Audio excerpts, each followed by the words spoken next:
Hi, this is Rich Farmer again with KRC Realty and Property Management.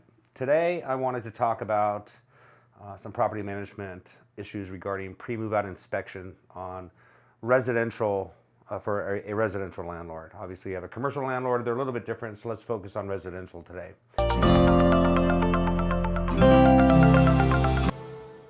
The first question is a pre-move out inspection required? Does the landlord have to give a pre-move out inspection to the tenant?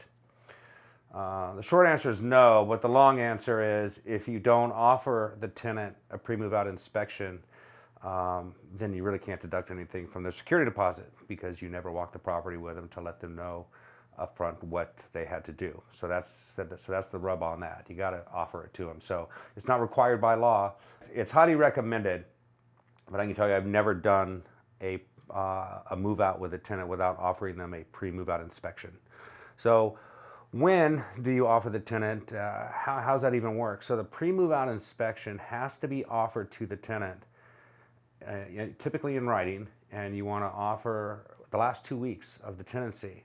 You can't offer them a pre-move out inspection 6 weeks out. California's 1950 Civil Code .3 is very specific regarding the tenant's right to a pre-move out inspection and when it has to be done. And the law states it has to be done within the last 2 weeks. So if you offer someone a pre-move out inspection 2 months out, it's not going to fly if you have hiccups when it comes to security deposit, reconciliation, and all that other good stuff. So you want to make sure you offer that the last 2 weeks. Next question is, does the tenant have to be there? The tenant does not have to be there. So you're going to send out a notice. And one of the things I've definitely seen in court, I've been to court many times on these things, and one of the things I've seen is a tenant's been in a property for 3 years, and in the lease it states tenant has a right to a pre-move out inspection. And I've seen a landlord use the lease as his evidence. I offered him a pre-move out inspection 3 years ago when the guy moved in. And the judge says, did you not offer him one prior to the move out? Well, no, it's in the lease. And then the first thing the judge said was, well, so you expect your tenant to remember something from 3 years ago? And the guy said, yeah. And he said, yeah, it's not going to fly in this court. So you got to do it in writing. You want to mail it. This is not a phone conversation. You want to mail it first class mail, keep a copy of the letter. You want to keep a copy of, I always take a picture of, we scan the date on the date it was mailed. You can send them an email as well, but you always want to, California courts consider effective notice as something that was sent via first class mail. So we always want to mail that notice out. The tenant does not have to be there. If the tenant does not show up, that's fine. You can go into the property. You want to post 24-hour notice that you're going to be accessing the property for the pre-move out inspection.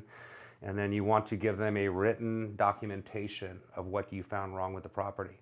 You don't have to move furniture. You don't have to lift up carpets. You don't have to do any of that stuff. It's just kind of subsurface stuff. Documented, and you have to give them a written list of things that you want fixed that are, again, if the place is dirty, they have to clean it. They have to clean it in the same condition that it was when you gave it to them. If there's holes in the walls, they got to patch those. So you want to note that stuff. So you want to do that pre-move out inspection.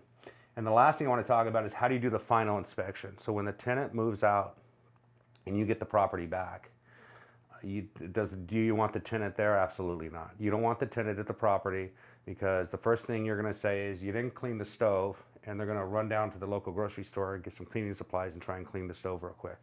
You don't want that. And the courts allow the tenant to be there at the pre-move out inspection or at the pre-move out inspection. They do not require that the landlord meet the tenant at the final inspection. And I've never done a move out at a final inspection with a tenant. And the reason why I've never done that is because that's when all the arguments break out. Because you're saying something needs to be repaired, and they're saying, this is how I got it, and then you're going to have to refer back at pictures. So when it comes to the final inspection, to sum it up, you definitely want to